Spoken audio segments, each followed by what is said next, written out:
제가 봉독에 올립니다. 신약 208페이지입니다. 사도행전 12장 24절 한 구절 말씀을 제가 봉독에 올립니다. 신약 208페이지입니다.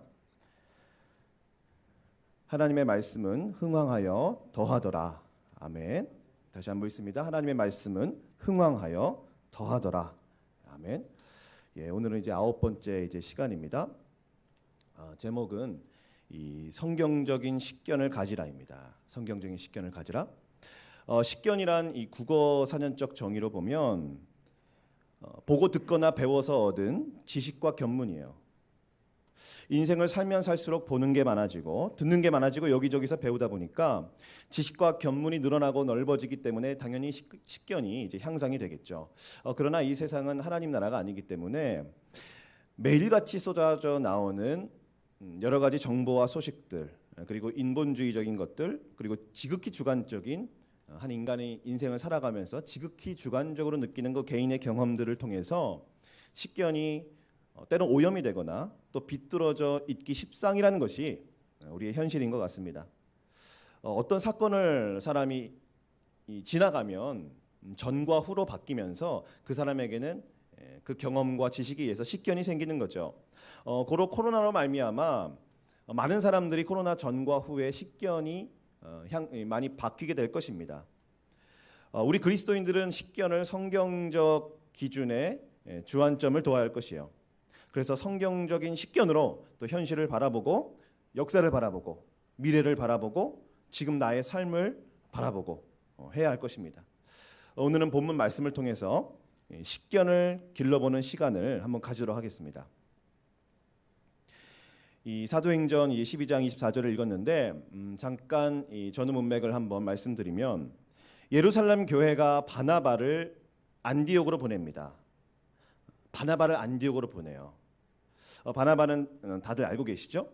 왜냐하면 성령의 역사가 있는 거예요. 예루살렘에만 머물러 있다가 이 성령의 역사가 이제 확장되는 겁니다.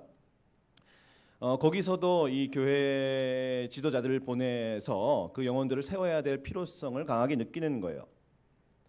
이 바나바를 보냈다는 바나바가 특성이 이제 잘 케어하는 유형이잖아요. 그러니까 이 초신자들, 뜨겁게 방금 믿은 이 신자들을 잘 돌보고 양육해야 될 필요성이 있는 것이죠. 정말 믿을 만한 사람을 보내서 하나님의 교회를 세우려고 한 것이고 하나님의 선교 순항의 때가 있어요. 하나님이 강력하게 선교를 이끌어내시는 일하시는 그런 때가 있는데 마침 그 순항배에 함께 올라타려고 하는 것이에요. 그래서 바나바가 간 겁니다. 왜냐하면 바나바는 성령과 믿음이 충만한 자기 때문에. 그런데 바나바가 왜 그런 생각을 했는지 잘 모르겠는데 혼자 가지 않아요. 다소에 있는 사울에게 갑니다. 사울이요. 사울은 예수님을 믿고 회심을 하긴 했어요. 그런데 예루살렘 교회는 좀 골칫덩어리였어요. 사울이요. 열정과 담대함은 참 좋아요. 그가 워낙 이 열정적이고 에너지틱한 그런 사람이기 때문에 열정과 담대함은 참 좋습니다. 그런데 그가 복음을 전하면 전할수록 어떤 현상이 생기냐면 자꾸만 변론이 일어나고 그리고 유대인들이 그를 막 죽이려고 드는 거예요. 어떻게 복음을 전했길래? 그러니까 예루살렘 교회 입장에서는 안 그래도 이 사울이 핍박이 있기 때문에 그가 참 부담스러운데 교회를 어렵게 한다라는 생각이 들 수 있죠. 그리고 그래서 사울을 잘 믿지 않고 두려워하고 이게 경계하는 거예요. 그러다가 사울의 형제들이 그를 다소로 보냅니다. 다소로요. 그가 다소에 가자마자 성경 기자가 이렇게 얘기를 해요. 누가가 이렇게 기록을 합니다. 그가 사울이 이제 다소에 가자마자 교회가 평안하였고 든든히 서갔다. 주를 경외함과 위로가 많아졌다. 참 재미있는 구절이죠. 사울이 거기로 가자마자 누가는 그 교회가 참 평안해졌다. 이렇게 표현을 하는 거예요. 그러니까 사울이 예수 믿은 것, 그다음에 사명 받은 것은 정말 확실한데 아직 사명을 감당할 만한 인물은 못 된 겁니다. 아무리 해도 열매가 없고요. 오히려 공동체를 더 힘들게 한 거예요. 사울이요.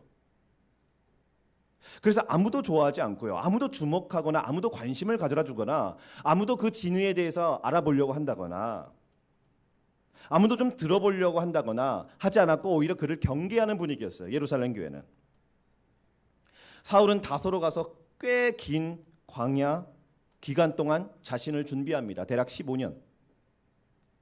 이때 신학을 아마 재정립할 거예요. 워낙 유대교의 열성이 있던 열성분자였고 율법의 학자였고 율법의 전문가였고, 그러니까 이 율법 중심의 신학을 이제 복음 중심으로 이제 재정립하는 그런 시간이 꼭 필요했을 거예요, 이 사울에게.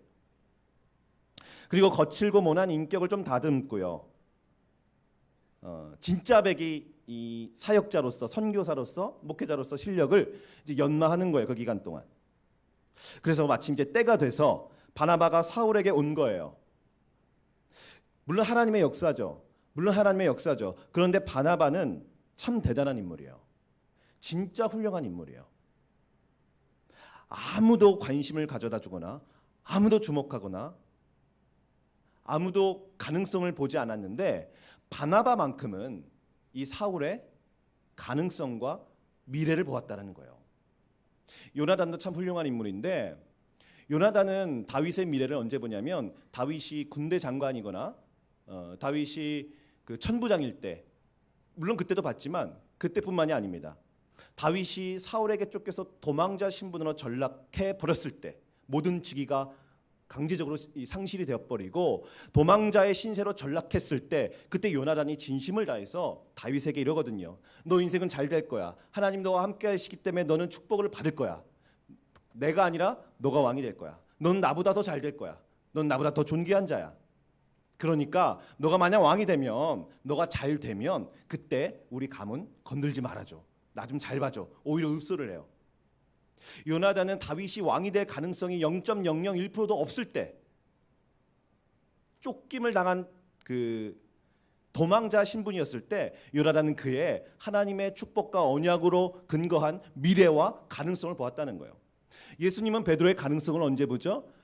물고기 칠 때요. 평범한 일상을 살아가고 있을 때 예수님의 눈에는 베드로가 훗날 사람을 낚는 어부가 되고 초대교회 지도자가 되는 그 미래와 가능성을 보셨다는 거예요. 우리는 고로 사람에 대한 식견을 하나님 중심으로 재정립할 필요가 있죠. 바나바가 사울을 데리고 옵니다. 그래서 자기와 함께 사역을 하자고 바나바가 먼저 제안을 하고요. 둘은 안디옥에 가서 하나님의 말씀을 가르치고 이제 본격적으로 사역을 시작해요. 바나바가 방패막이가 되어주죠, 사울에요. 그리고 바나바가 이제 날개가 되어주니까 이 바울은 자신의 진가를 유감없이 아마 발휘했을 거예요. 이렇게 순조롭게 이방 선교 역사가 진행되고 있는 바로 그 시점에, 순조롭게 하나님의 이방 선교 역사가 순조롭게 진행되고 있는 바로 그 시점에 재앙이 닥치는데 이미 예고된 재앙이 닥쳐요. 사도행전 11장 28절을 보면 아가보라는 한 사람이 안디옥에서 한 예언을 합니다. 천하에 큰 흉년이 있을 거다. 근데 실제로 글라우디오 때 그렇게 되죠. 그래서 아가보라는 이 사람의 역할은 단지 미래를 얘기한 것이 아니에요. 안디옥에 가가지고 단지 미래를 점친 것이 아니에요. 그러면 아무런 의미가 없어요. 예언적 의미의 특성은 뭐냐면 백성들을 준비시키는 거예요. 앞으로 환란이 다가오기 때문에 그에 맞춰서 준비하고 대비하라는 것이에요. 그것이 예언이 갖는 중요성과 의미예요. 그러니까 요셉이 예언을 했다라는 것이 중요한 것이 아니라 그 예언으로 말미암아 요셉은 준비를 할 수 있었다라는 것이죠. 예수님이 재림하실 것이다. 예수님이 달란트 비유처럼 우리에게 상급을 주실 것이다. 행한 대로 갚아 주실 것이다. 라는 미래적 예언이 갖는 중요성과 의미는 뭐냐면 잘 준비하라는 것이겠죠. 지금의 삶에서 그럴 것이기 때문에, 미래적 예언이 있기 때문에 잘 준비하라는 말씀이죠. 그리고 실제로 재난이 일어나니까 안디옥에 있는 그 제자들, 그리스도인들은 가만히 있지 않아요. 이제 그들이 너도 나도 이제 발벗고 나서는데 29절에 보면 제자들은 어떤 반응을 보이냐면 유대에 사는 이 형제들에게 부조를 보내기로 작정을 합니다. 30절에는 이제 그 바나바와 사울에게 이것을 주면서 그것을 이제 어른들에게, 장로들에게 이제 보내죠. 그리고 나서 12장 25절에 보면 바나바와 사울이 부조하는 일을 다 마치고 이제 다시 돌아와요. 여기서 제자들은 이제 그리스도인들인데, 그리스도인들은 이제 당시 예수 그리스도를 믿고 그분의 말씀을 따르는 자들이죠. 그러니까 재난의 때, 환란의 때 그리스도인들의 우선순위는 무엇이 되어야겠습니까? 잠언 17장 17절 형제는 위급한 때를 위하여 낳느니라. 왜 우리가 그리스도 안에서 형제가 되었습니까? 위급한 때를 위해서라는 거예요. 그런데 위급한 때 재난은 이미 하나님 편에서 다 예견이 돼 있어요. 하나님은 이미 그것을 다 알고 계시고 그렇기 때문에 사람들을 준비시키는 거예요. 그리고 형제로 묶어 놓아버린 것이죠. 위급할 때, 재난의 때 그리스도인들은 하나님의 이 뜻을 알아서 이 급박한 그리고 고통스러운 환난에 처한 하나님의 사람들, 그리스도 안에서의 형제 자매들을 도와야 할 것이에요. 그것이 재난의 때 해야 할 가장 긴급한 우선순위죠. 이들은 그 본교회에 재난지원금 성격의 이제 헌금을 모아서 이제 드리는 것인데, 이것이 자기들이 처한 그 위치와 그리고 그 안디옥 교회라는 그 교회의 정체성에 맞게 할 수 있는, 또 해야만 하는 최우선 사명이라고 생각한 겁니다. 우리 한국교회도 여러 가지 불필요한 소모적인 논쟁을 그치고 우리도 재난 속에서 고통으로 허덕이고 있는 하나님의 백성들을 돌봐야 할 것이에요. 재난에 관련된 성경적인 식견 중 가장 중요한 것은 우리 그리스도인들은 재난에 빠진 형제 자매들을 최우선적으로 도와야 한다는 거예요. 하나님은 안디옥이라는 지역에 선지자를 보내셔서 재난을 준비시켰어요. 그래서 안디옥에 있는 그리스도인들은 재난 가운데 고통 속에 있는 예루살렘, 유대에 있는 형제들을 도울 수 있었어요. 하나님은 메르스를 통하여 그것이 전화위복이 돼서 한국을 시스템적으로 매우 잘 준비시켜 주셨어요. 알게 모르게. 아니 수십 년 동안 경제적으로 영적으로 잘 준비시켜 주셨어요. 그래서 우리는 나름 물론 매우 자영업자들이 매우 큰 고통과 어려움을 겪고 있지만 비교적 잘 견디고 있습니다. 그러나 거기에 맞는 사명 또한 있는 것이죠. 형제는 위기의 때를 위해 있는 법이에요. 우리 토마스 선교사님이 오실 때 제가 요청을 드렸는데 우리가 계획했던 딱 그만큼 무명의 우리 성도님들이 헌금을 보내주셔서 방글라데시에 있던 어떤 지역에 침례교 교회에 있는 성도들을 도울 수 있었어요. 그런데 좀 이상한 것은 그 지역에 부자들이 있다는 거예요. 부자들이요. 물론 예수님을 안 믿는. 근데 그 사람들은 도울 의향과 마음이 전혀 없대요. 그러니까 생뚱맞게 지구 전 방대편에 얼굴도 이름도 모르는 분들이 그리스도인이라는 그 이유만으로 형제 자매로 묶인 바 되어 도왔다라는 것이 얼마나 큰 은혜인지 모르겠습니다. 그리고 나서 이제 주일 이후에 보내시던 권사님 계시는데 그분 우리 선교회와 같이 함께 다른 사역을 또 준비하고 있어요. 그런데요, 좀 의아한 부분이 있어요. 의아한 부분. 그러니까 좀 뜨악하는 부분이죠. 왜냐하면 사도행전 11장 30절에 보면 부조를 붙이기 위해서 떠났다. 사도행전 12장 25절 잘 마치고 돌아왔다. 이렇게 연속적으로 얘기가 흘러가면 되는데 정말 생뚱맞게도 오늘 다루려고 하는 본문의 말씀이 그 중간에 등장한다는 거예요. 부조를 붙이기 위해서 떠났다. 그리고 다시 돌아왔다. 이렇게 얘기가 흘러가면 좋은데 아니면은 부조를 붙이기 위해서 떠났다. 그리고 그 부조를 붙였을 때 그들의 반응이 참 좋았다. 하나님께 영광을 돌렸다. 그리고 다시 돌아왔다. 이렇게 얘기가 흘러가면 그 이해를 하겠는데 성경 기자가 그런 식으로 얘기를 풀고 있지 않아요. 12장 1절부터 12장 24절까지 전혀 상관없는 이거와 전혀 무관한 이야기를 삽입해 놓았다는 거예요. 그러니까 카메라 앵글이 어떻게 되냐면 돈을 전달하는 딱 씬에서 이렇게 가야 되는데 전혀 다른 에피소드로 갑자기 카메라가 전환이 돼버린 거예요. 화제가 전환이 됐는데 그것이 바로 헤롯의 이야기예요. 헤롯의 이야기예요. 헤롯의 이야기를 다 다루고 카메라 앵글이 다시 어디로 돌아오냐면 돈 잘 붙이고 다시 돌아왔다 이렇게 돌아가요. 그냥 지나쳐도 아무런 문제가 없고 이야기 문맥상 아무런 영향이 없는데 굳이 24절을 할애해서 삽입해 놓았다라는 것은 무슨 말이냐면 성경 기자가 너무나도 이야기하고 싶은 강력하고 특정한 어떤 메시지가 있다는 거예요. 그 메시지는 바로 오늘 제가 제목으로 소개한 성경적 식견이라고 할 수 있습니다. 한번 보겠습니다. 12장 1절에 보면 헤롯 왕이 등장하죠. 사도행전 12장 1절에 보면 헤롯 왕이 등장하는데 이 왕이 교회 중에서 몇 사람을 죽이려고 그래요. 그래서 2절에 보면 야고보를 칼로 죽여요. 3절에 보면 베드로는 잡아놓습니다. 안티파터라는 사람이 있어요. 이 사람이 유다의 로마 시저 황제에 의해서 안티파터라는 사람이 유다의 행정장관으로 임명이 돼요.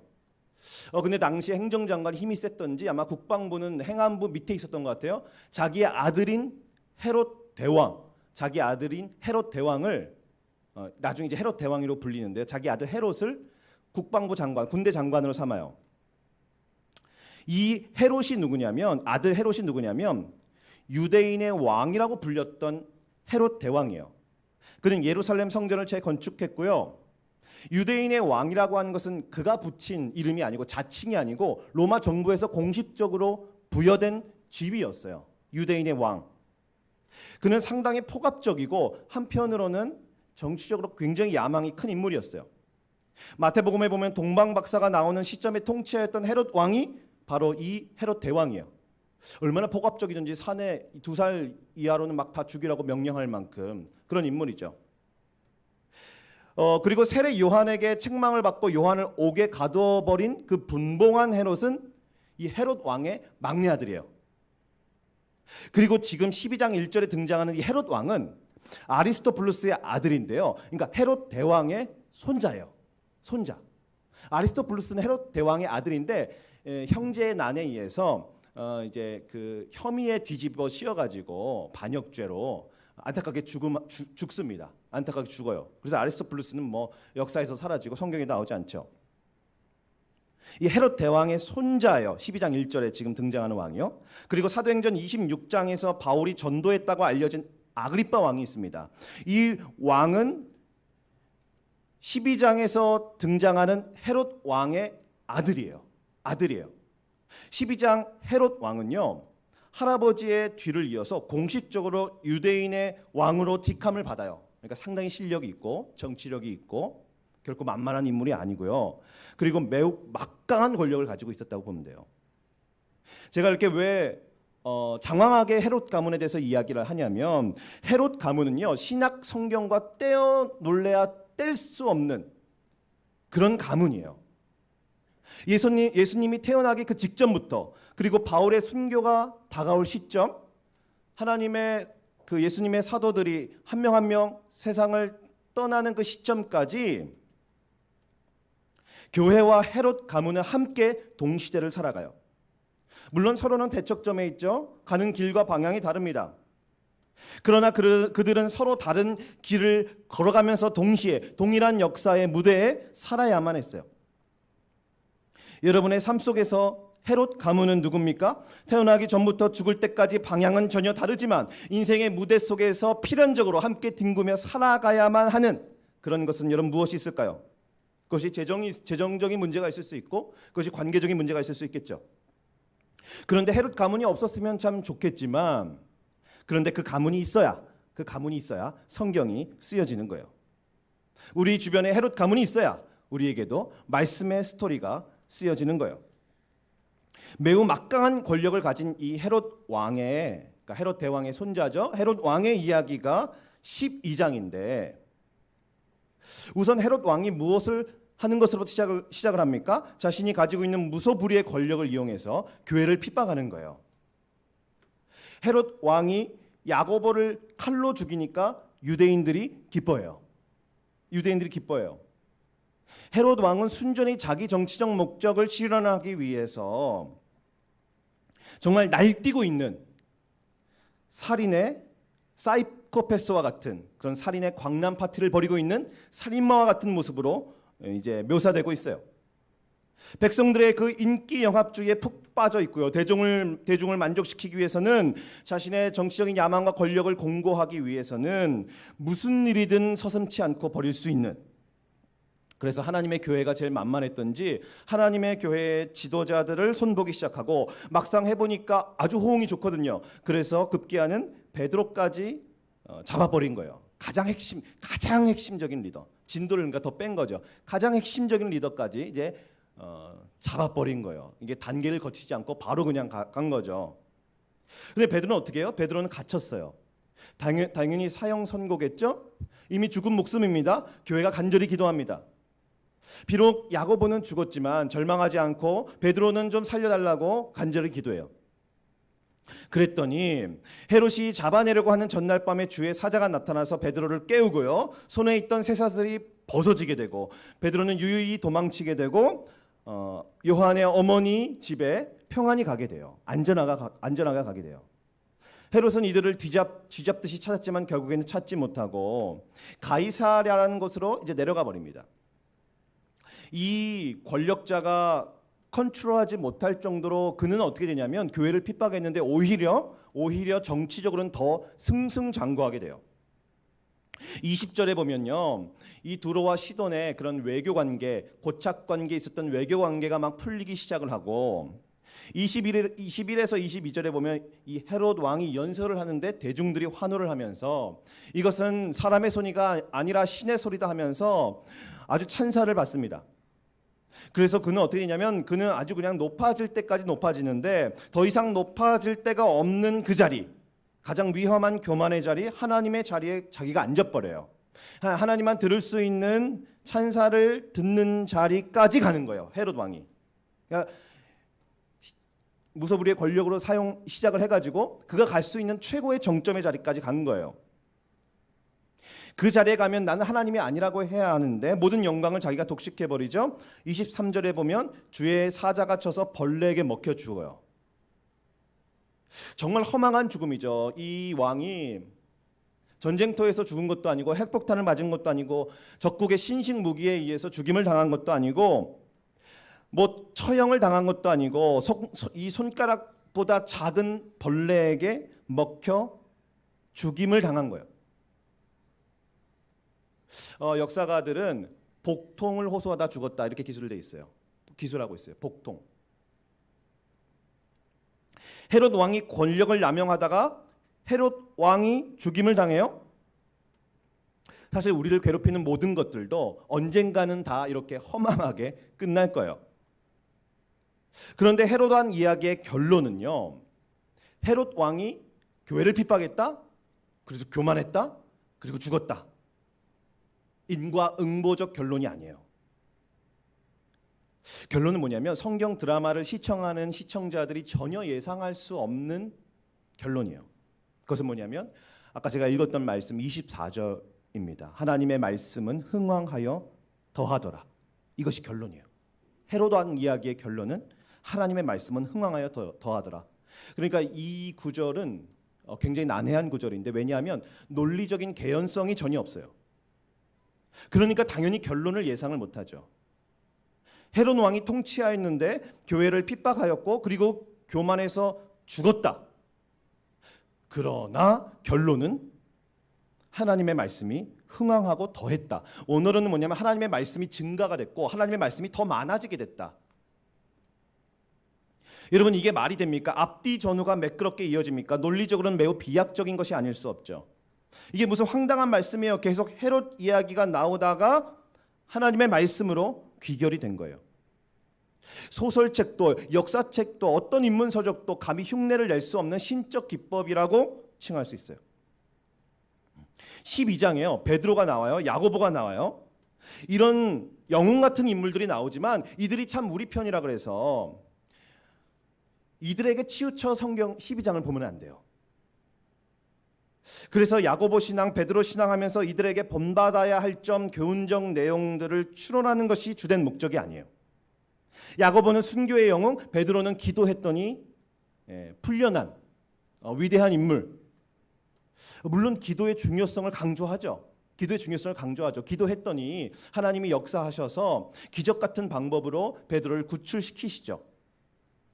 하지만 그것이 참 맞는 얘기인데 그것이 결론이 되거나 그것이 큰 주제가 될 수는 없어요.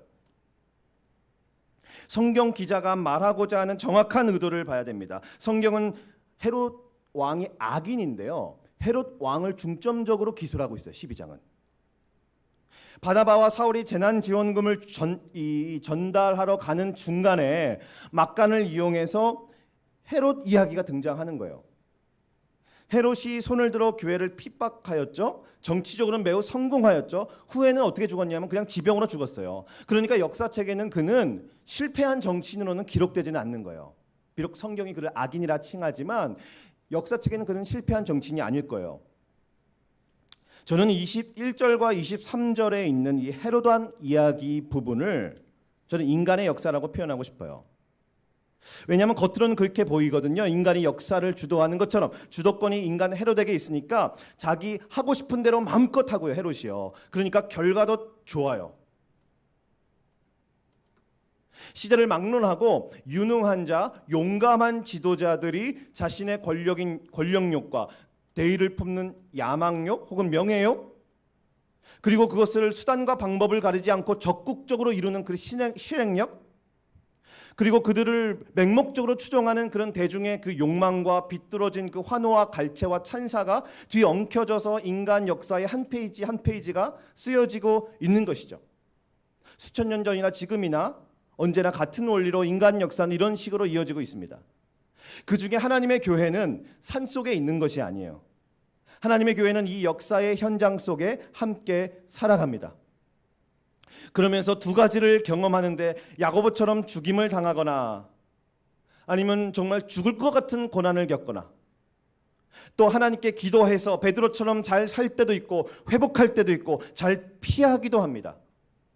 하나님이 이런 모양 저런 모양으로 교회를 인도하시고 때론 지켜만 보시고 죽음을 허락하시기도 하시고 또 때로는 극적인 방법으로 회복하시고 살리기도 하시는 거예요. 교회를 개척하면 다 부흥이 됩니까? 선교회를 세우면 다 선교가 일어납니까?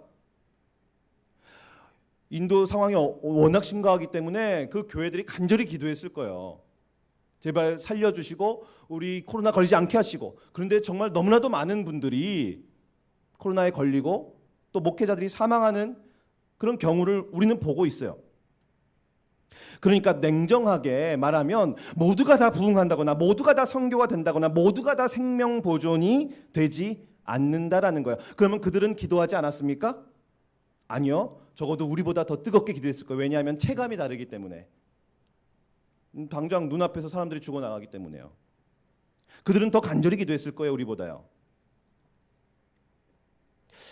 여하튼 1절부터 23절까지 속에서 이 인간 헤롯이 중심이 돼서 흘러가는 우리가 인간 역사를 잠깐 볼 수 있습니다. 그런데 물론 끝은 좋지 못하죠. 언젠가는 헤롯이 허망하게 죽임을 당하죠. 한 시대는 언젠간 마감을 하고 한 세대는 지나가고 한 지도자는 떠나게 되고 한때 꾸었던 야망과 욕망은 이미 지나간 한여름밤의 꿈이 되어버리고 말죠. 인간의 역사가 시작됐다가 허망하게 지는 거예요. 그런데 그것은 결론은 아니에요. 그런 인과응보적 교만해서 안 믿어서 기도를 덜해서 죽었다, 고통당했다, 그것이 결론이 아니에요. 이것이 바로 오늘의 주제 성경적 식견이에요. 그러니까 성경을 바라볼 때, 역사를 바라볼 때, 사회적인 현상과 팬데믹을 바라볼 때, 우리 개인의 인생을 바라볼 때 가져야 하는 성경적 식견이에요. 인간 역사의 결론은 여러분 무엇인지 아십니까? 인간 역사의 결론은 하나님의 말씀이 흥왕하여 더했다라는 것이에요. 어떻게 보면 참 우습고요. 또 어떻게 보면 정말 기가 막힌 말씀이에요. 재난의 상황에서도 인간의 역사는 여전히 진행될 것인데 결론적으로는 하나님의 말씀이 흥왕하여 더했다라는 거예요. 재난 속에서도 정치적인 박해 속에서도 욕망과 야망이 얽혀있는 그 인간의 그 세속 역사 속에서도 하나님의 말씀은 흥왕하여 더했다라는 거예요. 심지어는 하나님의 말씀을 맡은 자들이 감옥에 있거나 혹은 죽임을 당할지라도 하나님의 말씀은 흥왕하고 더했다라는 거예요. 누가는 그러면 이 구절을 삽입시켜서 무엇을 강조하고 싶었을까요? 사도행전은 복음행전이죠. 복음과 하나님의 말씀이 어떻게 전파되는가? 하나님의 약속인 복음이 어떻게 정복되어지는가? 그래서 사도행전에서 일어나는 모든 상황들, 정황들, 조건들, 환경들, 인간의 역사나 재난이나 그 모든 것들은 하나님의 말씀을 드러내는 기회가 되는 거예요. 그러니까 헤롯 왕이나 감옥이나 풍파나 순교나 박해나 조롱이나 파선이나 돌맞음이나 로마 시민권이나 헬라어나 그 당시 모든 환경과 상황과 정황들은 한 가지도 버릴 게 없다라는 거예요. 그런 것들은 다 뭐냐면 선용할 기회가 되는 거예요. 하나님의 말씀을 오히려 증폭하고 증가하고 많아지게 하는 기회가 되는 것이에요. 사도행전 전체의 맥락은 바로 이런 원리로 흘러가는 거예요. 오바마 대통령이 책을 냈어요. 프라미스 랜드라고. 이게 좀 비싸서 못 사고 있는데 미국을 약속의 땅이라고 아마 표현하고 싶은 것 같습니다. 근데 프라미스 랜드, 약속의 땅이라는 것은 우리가 성경에서 먼저 나오죠. 가나안입니다. 가나안. 그것이 왜 약속의 땅이에요? 하나님의 말씀하셨기 때문에 그 땅을 정복할 거라고. 그러면 사람들이 광야를 지나서 가나안으로 가게 되면 어떻게 되냐면 가나안에 있는 모든 것들은 다 선용할 기회가 되는 거예요. 선용할 기회가 되는 거예요. 하나님의 말씀과 하나님의 약속을 성취할 기회가 되는 거예요. 모든 것들은. 바울이 교회를 박해하건 베드로가 잡혀 있건, 사울이 교회를 진멸하건 아니면 뭐 베드로가 감옥에 있건 아니면 바울이 복음 때문에 오히려 고난을 받건 모든 것은 다 복음과 말씀을 증폭시키는 기폭제일 뿐이에요. 사도행전에서. 적어도 사도행전에서는 하나도 버릴 게 없습니다. 모든 것은 다 말씀과 복음을 증폭시키고 증가하고 많아지게 하는, 그것을 위해 존재하는 것뿐이에요. 이것이 바로 사도행전이 말씀하고 있는 거예요. 우리의 인생도 뭡니까? 하나님이 역사하시고 개입하시고 손 대시기만 한다면, 심지어는 내가 너무나 감추고 싶고 내가 너무나 약하고 내가 연약한 부분이 있고 내가 자랑하고 싶지 않은 그런 부끄러운 부분이 있고 내 인생에서 좀 버리고 싶은 것들이 있고 지금 내가 포기하고 싶은 것들이 있고 그 내가 볼 땐 정말 찌꺼기 같은 것들이 있고 명예롭지 못하는 어떤 것들이 있을지라도 하나님이 역사하시고 하나님이 개입하시면 그 모든 것들은 다 하나님의 말씀과 복음을 증폭시키는 기폭제가 된다는 거예요. 누가는 바로 이 점을 강조하고 있는 거예요. 현실 속에서 끌어올 수 있는 가장 위협적인 인물인 헤롯 왕, 그리고 그 인물이 사용하고 있는 도구들이 있습니다. 칼이 있고 감옥이 있고 파수꾼이 있고 군인들이 있고 쇠사슬이 있어요. 헤롯 왕은 그 도구를 아주 능숙하고 현란하게 사용하죠. 실제로 그것이 효용이 돼서요. 야고보는 정말 칼로 죽고요. 그리고 교회들에게 진짜 위협을 주고 겁박을 주고 교회는 바짝 졸아서 그리고 간절히 기도하죠. 하지만 말씀을 맡은 지도자들이 죽임을 당하거나 옥에 갇혀 있음에도 불구하고 하나님의 말씀은 오히려 증가되고 흥하게 되고 전파되었다는 거예요.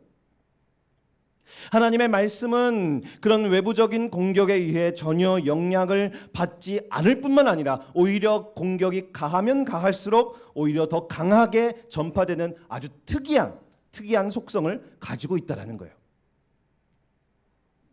하나님 나라의 주인공은 하나님의 말씀이죠. 헤롯 왕이 어떻든 간에 진짜 이 주인공은 살아있고 멋지게 활약하고 결국엔 승리한다. 이렇게 말씀하고 있는 거예요. 이런 우리들의 개인 인생은 어떻습니까? 우리는 산속에 사는 것이 아니죠. 우리 또한 일반 사람들처럼 하루하루 전쟁터와 같은 삶 속에서 그리고 세속의 한복판에서 헤롯의 통치로 말미암아 이리 치고 저리 치며 정신없이 살아갑니다. 때로는 야고보처럼 매우 고통스러운 경험을 하기도 하고요. 때로는 베드로처럼 하나님께 기도했더니 놀라운 방법으로 회복을 경험하거나 기적을 경험하거나 역전을 경험하거나 신비를 경험하거나 이런 간증거리를 남깁니다. 그러나 그런 것들은 우리 인생의 주제라든지 결론일 수 없어요. 우리 인생의 주제와 결론은 이렇게 나야죠. 하나님의 말씀이 내 인생에서 흥왕하여 더하였더라. 우리는 이해할 수 없는 하나님의 통치를 경험하며 살고 있어요. 때로는 야고보처럼 아주 매몰차게 느껴질 만큼 하나님께 도와달라는 기도, 하나님이 이번 기회를 잘 붙잡게 해달라는 기도, 하나님 살려달라는 그 기도를 하나님이 그 순간에 외면하신다든지, 내가 생각할 때 지금 당장 나에게 필요한 것인데 하나님이 보기 좋게 거절하시다든지, 그래서 경제적인 위기, 육체적인 위기, 배신과 같은 관계적인 위기에 직면하곤 합니다. 하나님이 어디 계신지 알 수 없을 정도로 혼란할 때가 있어요. 아무 일도 일어나지 않게 해달라고, 무사태평하게 해달라고 솔직히 그렇게 기도하였는데 도저히 내가 손쓸 수 없을 정도의 위기와 어려움을 겪을 때도 있다는 거예요. 반면에 하나님은 또 어때요? 놀라운 방법으로 그리고 매우 디테일하게 베드로를 꺼내는 하나님의 그 손길과 섭리를 보면 하나님 매우 구체적으로 매우 디테일하게 우리를 그 깊은 수렁 가운데서 기적같이 빼내주시고 우리를 살게 하시고 목숨을 보존하게 하시고 아무리 봐도 하나님이 아니면 도저히 설명할 수 없는 그런 현상들을 만들어 내신다는 거예요. 그런 기이한 일들을 만들어 내신다는 거예요. 하나님을 향한 불탄한 신앙과 믿음이 있으면 있을수록 의아함이 커지겠죠. 왜 하나님은 그때 도와주시지 않았는가? 왜 하나님은 당장 그때 나의 기도에 응답해 주시지 않았는가? 해결해 달라는 나의 기도, 살려 달라는 나의 기도를, 구원시켜 달라는 그 기도를 응답하시지 않았는가? 분명히 답을 듣고 싶은데 그럴 수 없기에 답답한 거예요. 또 한편으로는 하나님의 예수님을 믿게 하신 은혜가 있고 지금까지 생명을 보존시켜 주신 은혜가 있고 수많은 위기와 수렁 가운데서도 무너지지 않고 여기까지 오게 하신 하나님의 그 크신 능력과 섬세한 손길에 우리는 놀라지 않을 수가 없는 것이죠. 우리네 개인의 인생 또한 이런 사이클을 경험한다는 거예요. 하지만 이것이 결론이 아니죠. 고로 우리가 고난이 없어지고 이제 살만하다가 결론이 아니에요. 순경이 좋냐 역경이 좋냐가 쟁점이 아니에요. 결론은 하나님의 말씀이 내 마음 열매를 맺고 하는 거예요. 그것이 신자의 최고 명예예요. 하나님의 말씀을 담아내었는가. 우여곡절 끝이 내 인생에 흥황하는 담아내고 그 말씀이 역사하여 말씀의 열매가 맺혀진 나의 소재가 있습니다. 희노애락이 있어요. 그것은 하나님의 있는 최고의 도구가 돼요. 진짜 주인공이 되어 꽃피 그래 너무한 거 아니냐. 어떻게 말씀을 담아내려고 내 인생이 겪을 필요가 있냐. 지극히 큰 그 아름다움과 존귀함과 그 고결한 가치와 우리 영원할 수 없는 그 만족함과 그 말씀의 능력과 가치를 알면 알수록 그 생각은 바뀌게 되는 것이에요. 순교자의 반열에 주 예수의 하나님 말씀 때문에 목배임을 당한 영혼들이 등장하는 거예요. 그 영혼 목배임을 당한 그 자리까지 갔습니까? 아름답고 고귀하고 존귀하며 지금 알았기 때문이에요. 희망을 품습니다. 그리고 기도합니다. 그런 부분이 끊어지는 매우 고통스러운 마치 야고보가 칼에 의해 죽임을 당하는 우리 여기 나버리는 그런 아픔을 겪을 때가 있어요. 우리는 깊은 실망의 수렁거리로 들어갑니다. 내가 전혀 예상치 못했던 새로운 길이 열려 놀라운 일이 생깁니다. 신기하고 기이한 일이 생겨요. 인생 가운데 놀라운 축복의 열매가 맺혀지는 거예요. 그러면서 우리는 주인공을 파악하게 되는 거예요. 내 인생의 주인공은 내가 소망하고 내가 소원하고 이루는 내가 아니라 결국에는 하나님의 말씀이 그 말씀이 더 많아지고 더 증파되는 것이군요. 여러분 아픔을 겪습니다. 그런데 아픔이 결론이 아니에요. 특정한 아픔을 가진 자 말씀의 세계가 있어요. 부도냐 성공이냐가 중요한 게 아니라 부도냐 아니면 회복이냐가 중요한 게 아니라 사업에 부도한 자만이 누릴 수 있는 말씀의 풍요로움이 있다는 거예요. 육체적 고통에 있다가 회복됐냐 보다 더 중요한 것은 육체적 고통을 통해서 말씀의 깊이를 더 알게 되고 그 육체적 고통을 가진 자만이 알 수 있는 말씀의 깊은 세계가 있다라는 거예요.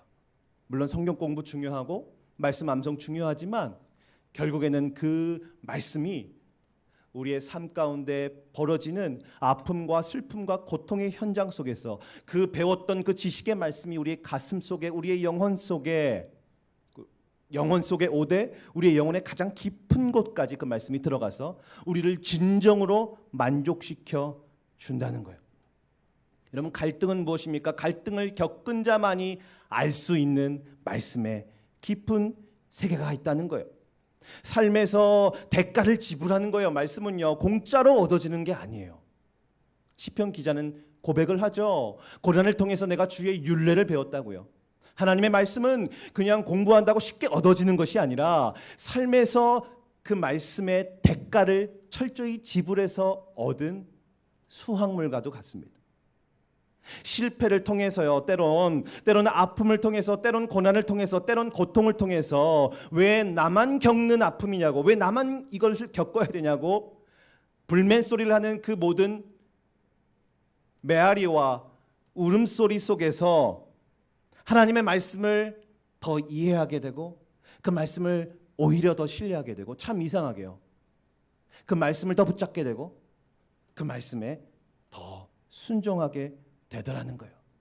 우리 인생이 아픔이었고 우리 인생이 고통이 없으면 그 호세아가 기록했던 그 하나님의 구구절절한 사랑의 말씀을 어떻게 이해할 수 있겠어요? 우리에게 불신 가족, 친족, 친구가 없으면 자기 친족을 위해서 그렇게 가슴 아파했던 모세라든지 바울이라든지 선지자들의 그런 가슴 애끓은 그 심정을 어떻게 이해할 수가 있겠습니까?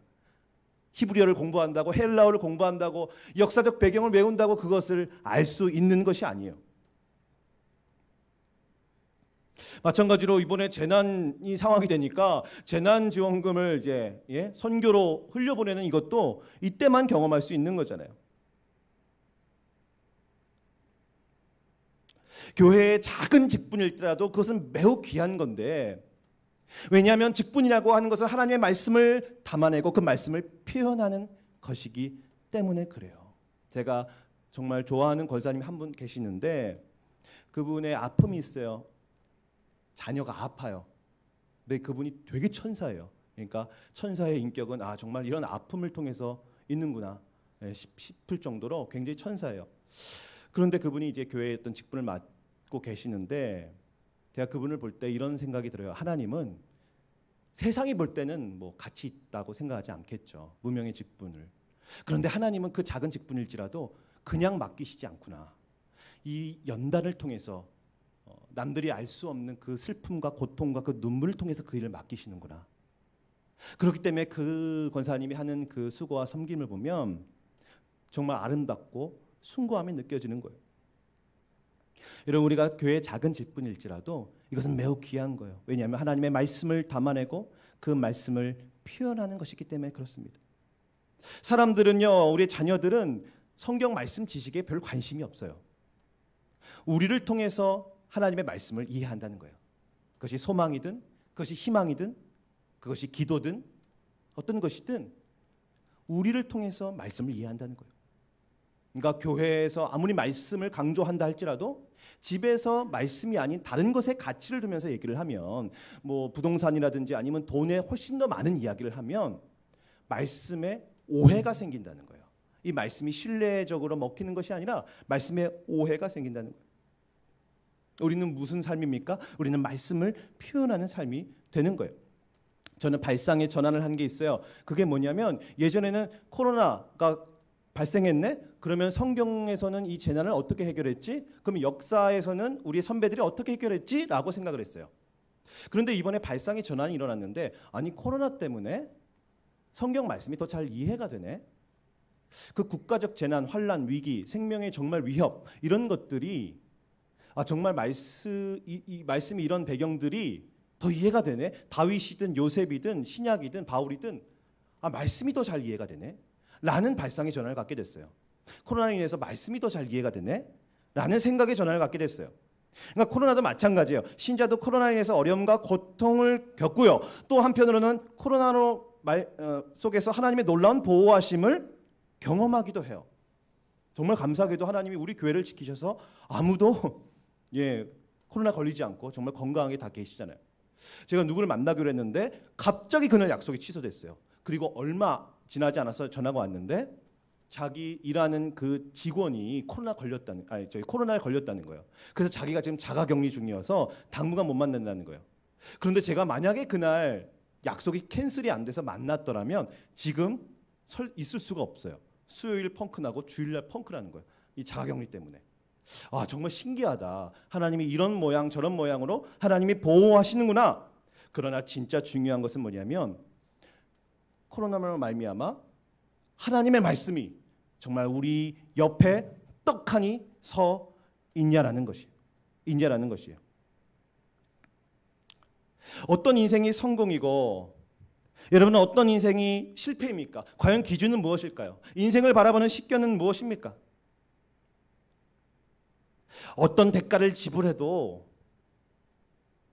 내가 어떤 사연이 있어도, 그것이 기생 라합이든 기생이든, 몸을 파던 기생이든, 아니면 결혼을 5번 하고 이혼을 5번 한 그 사마리아와 같은 인생이건, 내가 뭐 부도가 났고 실패가 났고 경제적으로 참 무능한 경험을 했던 경험이건, 아니면 육체적 아픔이건, 나름대로 사연이 있는데, 그 사연은 사람들이 볼 때 그것은 매우 중요하게 보겠지만, 하나님 보실 때 개인 인생의 중요성은 그 사연이 있는 거는 오케이, 인정을 하는데, 그렇다면 그 사연을 통해서 하나님의 말씀이 결국에는 그 인생 옆에 떡하니 서 있고, 그 말씀을 더 잘 이해하게 되고, 그 말씀을 더 잘 가슴에 받아들이게 되고, 그 말씀 앞에 더 가까이 가게 되고, 그 사연 때문에 말씀이 더 흥왕했다면, 그 사람은 어떤 사연이 있을지라도 그 사람은 정말 성공한 인생이라는 거예요. 반면에 정말 세상에 부귀영화를 가졌더라도, 세상에 알아주는 지식과 명예와 권력과 부를 가졌더라도, 하나님의 말씀의 인도하심을 전혀 받지 않고 맺혀진 사회적인 가치라면, 아무리 세상 사람들이 선하다, 의롭다, 착하다, 훌륭하다, 존경한다 할지라도 말씀과는 아무런 상관이 없다면 그것은 성공한 인생이 아니라는 거예요. 고통과 시련을 통해서 머리에 있던 말씀이 가슴 속에, 삶 속에 오게 됩니다. 그 말씀이 내 삶 가운데 그래서 역사한 흔적들이 생기는 거예요. 이전과는 다릅니다. 말씀의 인도하심을 겸허하게 받아들이고 말씀대로 살아가게 되는 거예요. 그것이 고난과 슬픔이 가져다주는 우리의 유익일 수 있습니다. 정말 논리적으로 맞지 않는 말이 있습니다. 전혀 개연성이 없는 말이 있어요. 코로나가 발생하였다. 그리고 끝났다. 결국은 하나님의 말씀이 흥왕하여 더했다. 전 세계가 예배든 교제든 활동이든 다 축소인데 결론은 어떻게 되냐면 하나님의 말씀은 흥왕하여 더했다. 이렇게 가는 거예요. 이런 식견은 이성의 영역이 아니라 믿음의 영역인 것이고, 사역자로서 이 말씀은 정말 큰 소망과 위로를 가져다 준다는 거예요. 역사에 대한 식견이 있습니다. 조직신학자 우리 강홍산 박사는 크게 2가지를 설명해요. 하나는 어거스틴 역사관이 있고 하나는 조나단 에드워드 역사관이 있는데, 짧게 설명해 드리면 어거스틴은 뭐냐면 천상의 도시, 지상의 도시 이렇게 나누면서 이분법적 구조를 딱 되는 거예요. 그래서 우리 교회는 하나님의 도성, 그리고 나머지 저 세상은 전부 다 저기 마귀 사탄 속으로 딱 보는 거예요. 그러니까 딱 둘로 나누는 거예요. 대립각으로 두면서. 근데 조나단 에드워즈 역사관은 뭐냐면 통합적 구조예요. 그러니까 하나님의 교회든 아니면 세속의 역사든 이 모든 것은 하나다. 한 가지의 목적, 하나님의 구원과 선교라는 그 목적으로 이 모든 것은 진행되고 움직인다 라는 것이 에드워즈의 역사예요. 여러분 어떤 게 더 맞다고 생각하십니까? 우리 장로교 신학은 이 에드워즈 역사관을 더 이제 맞다고 이제 인정을 합니다. 그게 더 맞는 것 같아요. 제가 봐도요. 그런데 이것이 왜 이렇게 중요하냐면요, 이런 역사관을 갖고 있어야 우리가 어떤 상황이 올지라도 하나님의 말씀을 담아낸다라는 거예요. 우리 강우산 박사는 이렇게 얘기합니다. 통합적 사고는 현실을 정죄하기보다는 어떻게 해야 의미 있는 역사를 이룰지를 생각하게 한다. 세속의 역사, 악의 역사에 대해 어쩔 수 없이 피동적으로 기다려야만 하는 자세가 아니라 하나님의 섭리 가운데 세속의 역사도 구원의 일을 도모하는데 사용된다는 적극적이고 능동적 시각이 가능하다라고 얘기를 해요. 그러니까 이분의 말은 뭐냐면 자포자기하지 말라는 거예요. 아무리 시대가 악하고 악이 만연하고 그렇다고 해서 이 땅을 하나님 그다음에 마귀 이렇게 대립구도로 보지 말라는 거예요. 왜냐하면 마귀는 우리의 적이 아니라 하나님의 심판의 대상일 뿐이거든요. 계시록에 보면 마귀와 용이 막 너무나도 무섭게 나오지만 결국에는요, 정말 아주 허망하게 헤롯이 벌레에서 당한 것처럼 마귀가 아주 그냥 싱겁게 끝나버려요. 그러니까 마귀는 하나님의 적수가 되지 못해요. 그냥 심판의 대상일 뿐이에요. 전 세계가 동성애 문제에 신음하고, 그리고 아프가니스탄처럼 막 테러범들이 막 활개를 막 치더라도 결국에는 이 세속의 역사도 구원이라는 하나님의 선교라는 것을 위해서 존재한다라는 식견을 가지라는 거예요. 그러니까 저 북한도 그렇거든요. 북한 전체를 딱 악으로 딱 규정하고 여기는 나만 딱 선으로 딱 규정해 버리면 문제는 뭐냐면 정치권에서는 그럴 수 있지만 우리한테 문제는 뭐냐면 그렇게 되면 선교를 안 한다는 거예요. 북한 선교를 실제로 그런 분을 뵀어요. 북한의 교육을 하는 것도 굉장히 부정적으로 바라보는 분을 뵀어요. 그런데 이런 통합적 사관이 되어야 현실을 직시하되 무슨 일을 하는 거예요. 그것이 탈북자 선교든 아니면 북한의 의료 지원이든. 비록 우리가 고된 일터에서 하루하루 별 볼 일 없이 살아가는 것처럼, 그리고 나는 복음과는 아무런 상관없이 일하고 있는 그런 참 무의미함, 인생의 무료함이 느껴질 때, 근데 그런 식으로 바라볼 게 아니라는 거예요. 생계를 위해서 내가 어쩔 수 없이 일하는 이 모든 환경과 상황과 정황은 단지 우리가 눈에 보이지 않을 뿐이지, 이 모든 것들은 다 하나님의 그 구원과 선교를 위해서 하나님이 존재하게 만들어 주셨다라는 거예요. 이것이 바로 통합적으로 인생을 바라보는, 그리고 역사를 바라보는 관점인 거예요. 그래서 그 말씀을 근거로 우리는 무슨 일을 하든지 주께 할 수 있는 것이죠. 이런 통합적 사관으로 성경을 바라보는 거예요. 헤로드 왕 이야기라는 그런 인간의 역사가 있어요. 세속의 역사가 있어요. 그런데 결국에는 하나님의 말씀으로 귀결이 된다라는 거예요. 된다라는 거예요. 그 중에 야고보의 역할이 있죠. 그 중에 베드로의 역할이 있고요. 그 중에 기도하는 교회의 역할이 있고요. 그리고 무명의 그리스도인들의 역할이 있죠. 다 역할이 다릅니다. 하지만 결론은 베드로도 아니고요. 주인공이 아니고 야고보도 아니고 하나님의 말씀으로 결국에는 그 모든 것들이 귀결이 되었다라는 거예요. 사도행전 12장 1절에 보면 헤롯이 손을 들어 교회를 핍박했다. 사도행전 12장 24절 고로 하나님의 말씀은 흥왕하여 더하였다. 로 이야기가 이어지고 있어요. 헤롯이 우리에게 코로나 공격일 수 있습니다. 재정의 압박일 수 있습니다. 육체적인 아픔일 수 있고 관계적인 고통일 수 있고요. 우리가 당하는 환난일 수 있습니다. 여러분 그것 때문에 고통을 겪었습니까? 결론은 이것이에요. 그 고통이 언젠가는 끝난다가 아니에요. 헤롯이 언젠가는 죽는다가 아닙니다. 코로나는 언젠가 끝난다가 아니에요. 결론은 하나님의 교회와 성도들에게는 결국 하나님의 말씀이 흥왕하여 더하더라는 거예요. 그게 결론이에요. 이수정이라는 사람이 있습니다. 이분이 1842년생이고요. 이분이 1882년 이모군란 때 명성황후 있잖아요. 민비를 충주까지 피신시켰어요. 어떤 사건에 휘말려서 민비가. 그래서 고종 황제는 높은 벼슬을 주려고 했어요. 이수정 씨에게. 그러나 이수정 씨는 대신 유학의 길을 보내달라고 청혼을 합니다. 대신 유학을 보내주십시오. 왜냐하면 일본의 선진 농업 정책을 공부하고 싶었어요. 그는요. 그렇게 일본에 건너간 이수정 씨는 자연스럽게 이 쯔다센 박사를 만납니다. 쯔다센 박사는 아주 훌륭한 기독교인 농학자예요. 그리고 그 일본에 있는 그 개신교 지도자들, 그리고 미국 선교사님들과 이제 그 일본에서 교분을 갖게 돼요. 그러면서 이분이 이제 복음을 이제 받아들이고 하나님의 말씀을 받아들여요. 쯔다센 박사에게 농업을 전수받고 동시에 성경을 배웁니다. 그는 아주 놀라운 속도로 그의 신앙이 성장하게 되고 성경에 대한 지식이 해박해져요. 그리고 일본에 건너간 지 9개월 만에 이수정 씨는 차이는 있지만 대략 9개월 정도 후에 이제 세례를 받아요. 세례를 받은 후에 그는 거기에 있는 이제 유학생들에게 이제 복음을 전하고 말씀을 가르쳐 성경 공부를 하고 아주 뜨거운 열정을 가지면서 이제 살아요. 그러다가 하루는 미국 성서공회에서 성경 번역을 의뢰를 받아요. 성경 번역, 한글로 성경을 번역하라고. 그는 흔쾌히 그 제의를 받아들입니다. 그래서 이수정은 그때부터 성경을 한글로 번역하기 시작하고요. 마가복음을 번역하고, 그래서 신약 성서 마가전이 1884년 11월에 출판됩니다.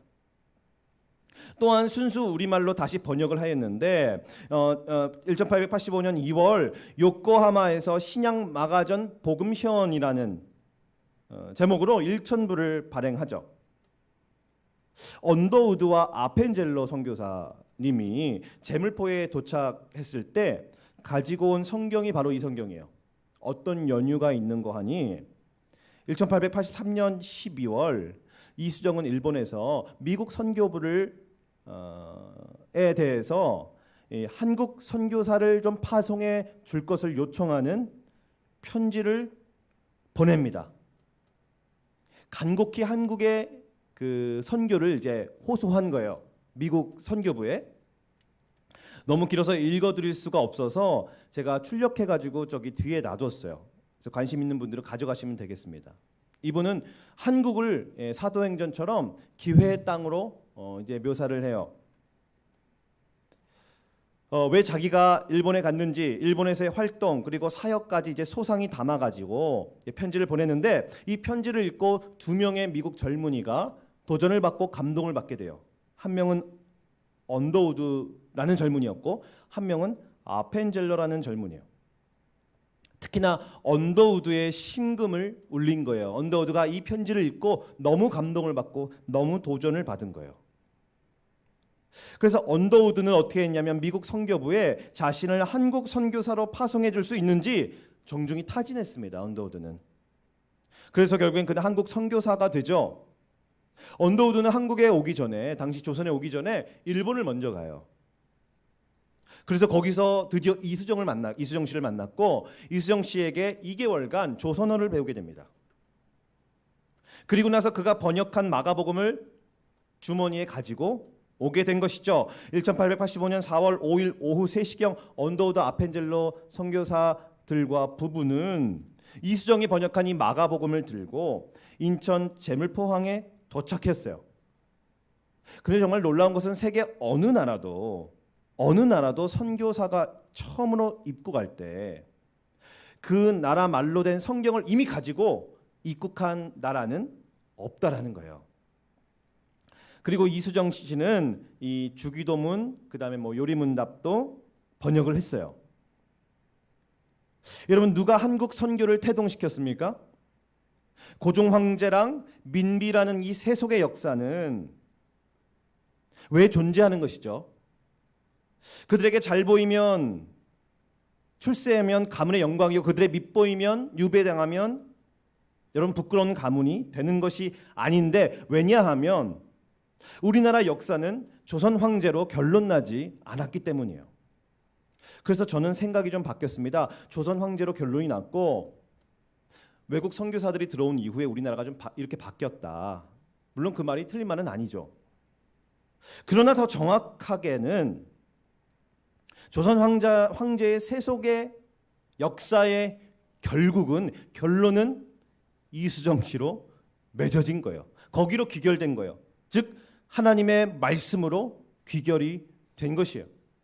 하나님이 황제 지배 아래 우상과 미신과 가난과 저주에 찌들어 있는 우리나라를 사랑하시고 불쌍히 여기셔서 여러 가지 상황들과 정황들을 세속의 역사 가운데 연출해 주시고, 이수정 씨라는 사람을 고종에게 잘 보이게 하셔서 그 사람을 기가 막힌 방법으로 일본으로 보내시고, 거기 이미 다 준비되고 이미 다 세팅이 된 거예요. 그 쯔다센 박사에게 말씀을 배우고 성경을 공부하고, 그리고 이수정 씨가 이 말씀을 한글로 번역하게 하시고 편지를 써가지고 언더우드와 아펜젤로의 그 심금을 울려서 그들이 한국 선교사로 지원하게 하고, 또 조선어를 가르치고 그들에게 번역한 성경을 주면서 결국에는 그들이 그 성경을 가지고 돌아오도록 만드시는 그 하나님이 저와 여러분이 믿고 있는 위대하시되 참 섬세하신 하나님이 되시는 것입니다.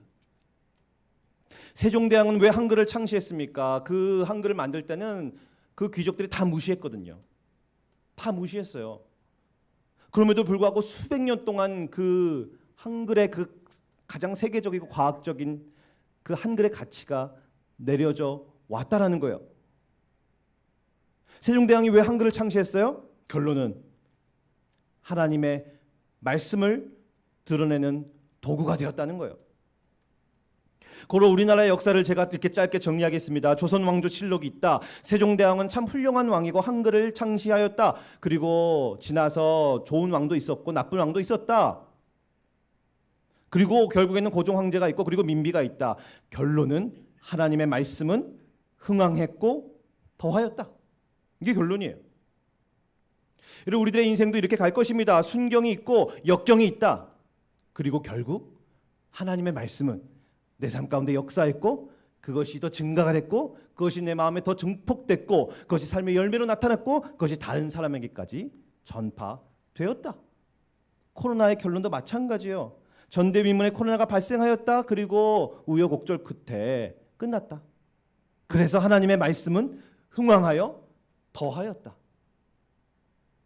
여러분, 이제 식견을 가진 영적인 아비 어미로서 우리 자녀들과 손자 손녀들에게 여러분 당당하게 말씀해야 합니다. 얘야, 결국에는 하나님의 말씀이 흥왕하여 더하게 된단다. 그러니 내가 그런 것처럼 너네들도 어떤 것보다도 그 하나님의 말씀을 붙잡고 신뢰하고 순종하며 살아